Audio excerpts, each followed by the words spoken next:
Guys, plain and simply, you need to be drafting in a tiers format this year if you want to win your fantasy hockey leagues. It's that simple. You guys need to understand the difference between somebody like Leon Draisaitl and Jack Hughes and Wyatt Johnston and Dylan Larkin and so on and so forth. You need to be able to differentiate when to grab specific players at specific positions. So this is why we're going to break it down for you guys and give you the top 20 centermen in this year's fantasy hockey season in tiers.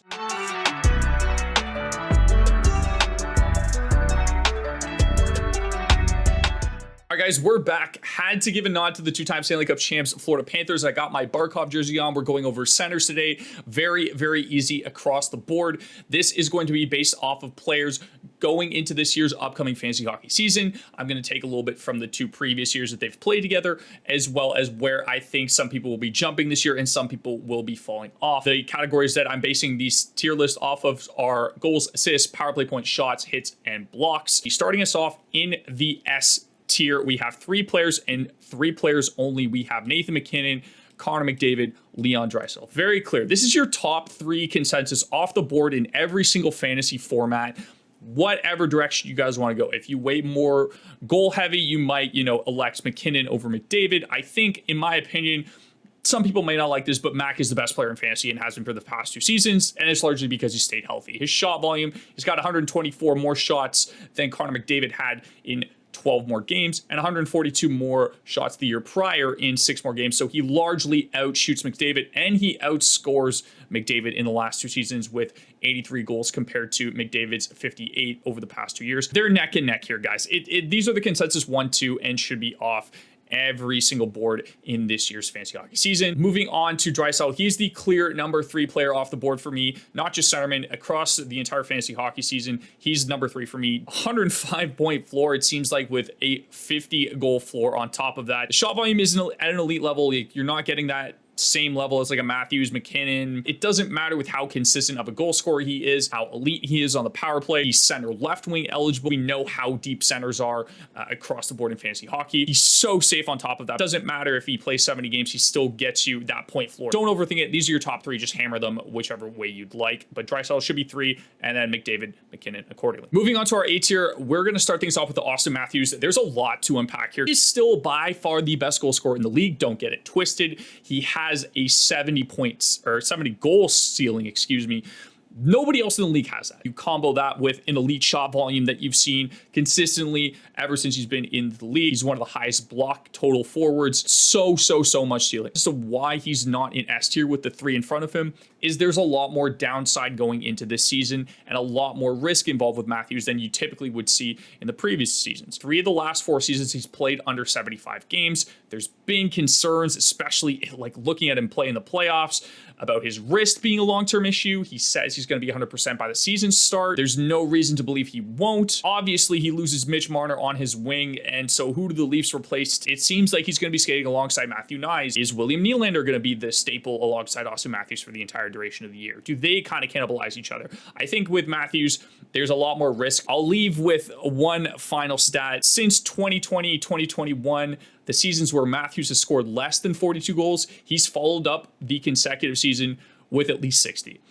This has happened twice over the last 5 seasons, and he can very easily be a top 3 fantasy player if he hits his ceiling. Rounding out our A tier is Jack Hughes of the New Jersey Devils. Look, guys, he is injury prone. We have officially given him the label. We are Jack Hughes stands over here at Fantasy Puck. You guys know that we love him. We were on him on the breakout year. He's an absolute stud, but the problem is that he's played 62 games in both of the last 2 seasons. You have to price that into your rankings this year. That's why he's falling towards the latter half of the first round, or potentially into the second round, depending on who goes where. He has the ceiling to be a top 10 fantasy forward without a doubt. His 82 game average over the last 3 years is 39 goals, 59 assists for 99 points with 36 power play points and 340 shots. We know he has an elite shot volume in combination with the fact that his ceiling could hit over 100 points. And another thing about Jack Hughes that we love is the dual eligibility. He's oftentimes center left wing. The 99 points is still conservative. I still think he can dip into the 105, 110 range, depending on how his offense kind of clicks. I know the Devils haven't really changed too much in their top 6. They just need this guy to stay healthy in order to be good. Can't take him really in the top 6, 7 guys anymore. But all that being said, is it only takes one season for Hughes to explode, and I still think he has that ceiling in him. He's still very, very young, guys, has a ton of talent, and just needs to stay healthy. Starting up our B tier, we have Jack Eichel. Finally, he's put in a solid season. He's stayed somewhat healthy and hit into the 90-point range, and now he's skating alongside Mitch Marner going to next season. So why don't I have him higher? Why isn't he in that A tier with Austin Matthews and Jack Hughes? I think it's the ceiling. Honestly, the ceiling with Eichel is number 1 for me. Then number 2 would probably be the injury concerns. He hasn't played over 80 games since he was 19. Even now that he's put up a solid year, he still hasn't hit close to a full season. 2 of the last 3 years, he's played under 70 games. And on top of that, like I said, with the ceiling, he's never scored 40 goals, or he's been close to 40 goals. He's still a first round pick for me, and I think you can, have confidence with him going into next season, but he needs to put together another 75 plus game year and a 40 goal campaign for me to bump him up into that A tier, where you've got guys that have the ability to reach over 100 points. So for me, it's definitely a tier down for me when it comes to Eichel compared to guys like Jack Hughes and Austin Matthews. We love consistency in the earlier rounds, and there is no one better than the next 2 players. Honestly, that's Braden Point and Sidney Crosby when it comes to consistency. For Point, he's been over a point per game in the last 3 seasons and has scored at least 42 goals in each, all while he racks up 30 power play points each year like it's clockwork. He plays with an absolute freak of nature, Nikita Kucherov, one of the most talented players we've seen in hockey. He's almost pretty much guaranteed for 90 points and 45 goals each year. The problem with Point compared to the other guys is he doesn't have that elite shot volume. He's so incredibly consistent. It seems like he's just settled into this floor of 90 points, 45 goals, which is incredible value, but he doesn't really hit, doesn't really block on top of that, and doesn't quite have that elite shot volume as the guys in front of him. And it doesn't seem like he has the capability of getting into that 100 plus point range. So for me, he lacks a little bit of that ceiling, but his floor is just so high that I'd honestly, in some circumstances, would take him over Jack Eichel. I do think that Eichel does still have a bit of a ceiling where he could dip into that kind of 105 range if he does play a full season, and obviously playing with Mitch Marner. But Point is just so incredibly consistent. I love taking him in drafts. A lot of people tend to just overlook him because he doesn't really do much in terms of the peripheral department, but still incredibly consistent. Moving on to Sid. Over 90 points the past 3 seasons, including a 40-goal season for the 3rd time in his career prior to last. I have zero concerns that Sid will slow down, but I do have concerns that ultimately the Pens will just force him into a box. They want the best possible shot to get Gavin McKenna. This means they're going to have everything on the table. They are clearly tanking going into next year. What happens when you move Raquel out? What happens when you move Rust out? What happens when they both go, and potentially if Evgeny Malkin goes on top of that? And that's not even talking about the defense and all of the rumors around Erik Karlsson. I don't know. I'm worried that the team is really going to hold him back. I think he can stay around a point a game. I just don't know if he has another 90-plus point season if the Pens go complete fire sale. Up next is Tage Thompson of the Buffalo Sabres. He has the most even strength goals last year in the league with 37. Also has averaged over 40 goals over the last 4 years on an 82-game pace. You probably won't ever see the 94-point season that we saw out of Tage because the team that surrounds him is just not good, especially trading away guys like Peterka. Tage is left with centering a line alongside Alex Tuck, or you put him on right wing like they do at times, and then you're playing alongside Josh Norris as your center. I like him in this range of the B tier. I don't think I would take him over Sid or Point. You can make an argument depending on, if you're really high on him and you think that he's going to jump back and have a 90-point season, then I probably bump him above everybody here in the B tier. He doesn't often play a full season. He's likely going to be around that point per game mark. The shot volume's nice. The goal scoring upside's nice. He's just limited with his current team. Up next is Tim Sosa of the Ottawa Senators. I almost dropped him a tier and I almost bumped him a tier. I thought we would have seen a repeat of the 90-point season by now. Lack of goal scoring and shot volume is what really hurts his ranking, in my opinion. He's only scored over 25 goals and had over 195 shots once since his draft year, and that was the season that he went absolutely nuclear. But since then, we haven't really seen much. What I think Timmy brings to the table that everybody else in this B tier doesn't is he has a triple-digit hit floor. It seems like he's always around that 100 range in terms of hits, which really bumps him up for me. If hits are weighted higher or you're in a categories league, he probably moves up this ranking on the B side. The consistency of Point getting 95 points and 45 plus goals, or around 45 goals, Sid being over that 90-point range. Eichel potentially dipping into like that 90-point range. It's like Timmy's just been a point per game guy, and we haven't seen him really explode. I still think there's hope for him because he is young. He's only 23, and similar to Eichel, like you just have to show me that you can have another monster year, and it wasn't just a one-off. Again, the point per game production and the 100 hits is still an elite fantasy option, so scale that accordingly. I just think I want to see him kind of dip into that 90+ range. I think he can do it. And he would easily shoot up to the A tier if that's the case, because then you get a guy that's like, over 90 points. He probably is around 30 goals at that point. His shot volume is probably better given the fact that he scored more.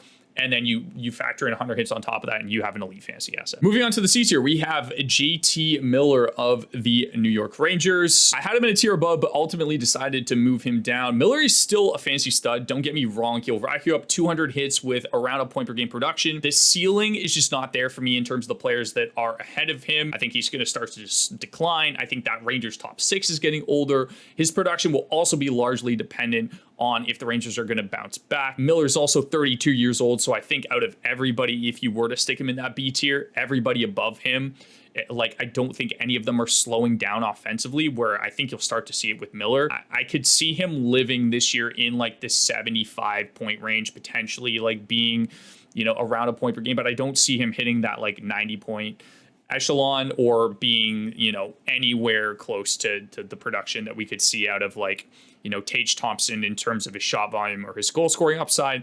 I just think he's taking a step back, in my opinion, this year, given his age, given the aging of the players around him in New York. His ceiling isn't as high as the guys in front of him. The next 3 are basically all interchangeable depending on what you're looking for. Nick Suzuki, Mark Scheifele, Sebastian Aho. This is kind of how I would order them. I think Suzuki, Aho, then Scheifele, or Scheifele, then Aho. You can interchange them depending on what you value more. Scheifele, he sits around that 75-point mark, and he's shown that he can hit the 40-goal mark twice now, which is something the other 2 have never done in their career. He's also a lock to play with Kyle Connor on a contract here. So I think you could see a very similar range in terms of what we saw out of him production-wise from last year. Suzuki, I think, has the most upside out of the 3, but this was his first year above 80 points. He's consistently around like 30 goals, but he has the worst shot volume by far, and the team around him is getting better. So again, I think his upside is there. Aho is by far the best shot volume out of the 3 and is by far the most consistent out of the 3. Like last year was the only time in the past 6 years where he's had less than 35 goals. And now that Nikolai Ehlers is here and part of this offense, he should be skating alongside him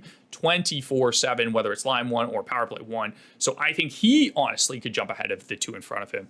It's really up to you depending on how or the way that you want to rank them. And then running out of C tier, I have Alexander Barkov of the Florida Panthers, 2-time Stanley Cup champion. Just so good. The problem is that we all know he only plays around 70 games a year, gets you similar production as the 3 guys in front of him, and he's also become more physical over the last 2 years, delivering 104 hits and 87 in each year. His shots per 60 are also on par with Aho and towers over the other 2 in Scheifele and Suzuki. If he played 75 games, he would probably be in the Crosby point range. I'd bump him up a tier. He's played less than 75 games the past 4 seasons. You got to just price that into his range a little bit. Again, if you're high on him, you can bump him ahead of the 3 in front of him. I don't know if I'd take Barkov over JT Miller under any circumstance. And I think, again, JT Miller's kind of teetering into the B tier range. I factor in the risk of the injury and it potentially affecting and impacting your fantasy hockey playoffs, and you have to adjust accordingly, in my opinion. And finally, starting off our last tier, the D tier, we have Macklin Celebrini. His 82-game average was 29 goals, 45 assists for 74 points, 276 shots, 62 blocks, and 43 hits. I could easily see him jump into the A tier with the type of player that he is. He's got a really high shot volume, especially on his per 60 basis. He could easily dip into 35 goals and get you 55 assists, which would get him into that 80+ point range. The 35 goals, 80+ point, 290 shots is very easy to see, especially with guys like Will Smith around him continuing to grow. It is conservative of an assessment here, though, and I can see a 75-point season kind of similar to what we saw before, just because San Jose is still bad. He's just so talented that he could easily jump up a couple tiers if he does show that he could hit over 80 points on the current state of San Jose. And then at that point, you're looking at like a borderline superstar, just given the upside that he has and the pedigree of talent that he has. Up next, we have Elias Pettersson. What an absolute nightmare of a season for him. But look at the last 3 seasons, guys. Tell me which is the outlier. The 102-point season is probably out of reach at this point, especially with the departure of JT Miller. That roster has really thinned out, especially in the top 6. But he's too talented to be a 65-point guy, and he's still got Quinn Hughes feeding him on the power play. I think he lives in the 75 to potentially 80-point range next year. He's also a great source of hits and has some of the highest block totals as a forward, so factor that in. But he's also like incredibly durable on top of that usually. Like at least 80 games in 3 of his last 4 seasons. I think Petty is due for a bounce back. The bonus on top of all that is that Petty is dual eligible. He's center left wing, so you don't have to worry about handcuffing yourself at center. So for me, I think he is in that, again, 75-point range. Up next is Connor Bedard of the Chicago Blackhawks. Look, guys, I get it. Chicago's done absolutely nothing. Last year really got to the guy, and I think that's very evident by him getting 70 penalty minutes. I'm a believer in the talent. That's all it is. He's only 19 years of age. He is one of the most competitive guys that I've seen, at least publicly, in how like his mannerisms are when he loses, like the way that he behaves on the ice. When he's down, he's like, he wants the puck on his stick. He wants to be the absolute world devouring talent that he is at the end of the day. But I think he took last season personally, especially with the Team Canada roster. And if you're just as hyped for Celebrini, look at how similar their rates were in the first season, almost identical across the board. You have to be conservative given the team that he's on, given the personnel around him. So again, I like him for 35 goals and around that 70 to 75 point range for this upcoming season. Up next, we have Robert Thomas of the St. Louis Blues. And I know some of you have already typed your comments in, and I'm staring at them right now after this video. I'm reading them. I'm saying you guys didn't listen to what I said about Robert Thomas. Everyone's freaking out. How on earth can you put a guy that had 81 points in 70 games and back-to-back 80 points in the D tier? And it's very simple. Like, Thomas is an amazing player in real life. I'm a huge fan of him. I think he's one of the best playmakers in the National Hockey League, but he doesn't bode well in fantasy formats. He has next to no shot volume, next to no goal scoring upside, and the peripherals are just terrible. Like, he barely hits, barely blocks. He reminds me a lot of like Nicholas Backstrom back in the day, where you were getting like 20 to 25 goals and 60 assists. And then that was it. His power play totals weren't great either last year. He only had 19.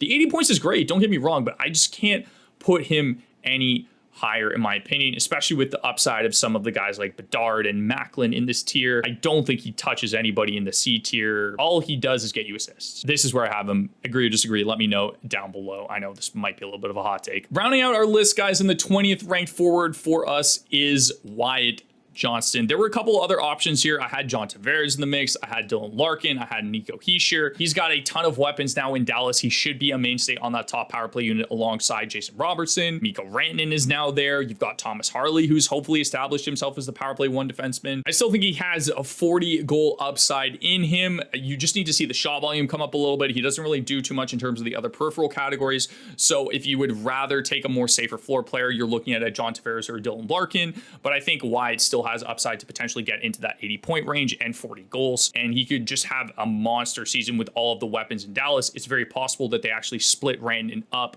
depending on what the coach is. New coach in Dallas, you could have a situation where it's J-Rob Hintz, then Wyatt skates alongside Mikko Rantanen, or vice versa, or Wyatt could be in between, you know, J-Rob as well as Rantanen, and in that case, he's going to the absolute moon. But for me, Wyatt, I think, has the most upside out of the 3 behind him. These guys have probably better floors. I'd say Tavares has taken a step behind. See him living in the 70-point range, but he has a great peripheral floor as well, too. Gets you a ton of hits. Dylan Larkin has been consistently like a 30-goal, 70-point guy. 230 to 250 shots. That's very, very valuable. Don't get me wrong. But again, he's kind of tapped out his ceiling. And then Nico Hischier, I know a lot of you are going to get on me about Nico Hischier, but his stats were a little bit inflated given his shooting percentage last year. So I think he comes back down to earth. I don't think really has the upside to potentially get you to that 80-point range. I could see it if he plays like with Jack Hughes at like his left wing. But for me, I'm just going with Wyatt Johnston as my 20th. That's going to do for this video, guys. Thank you so much for watching. What did you guys think? Let me know in the comments down below. Always love to hear what you guys have. I will see you in the next video. Have yourselves a fantastic rest of the day.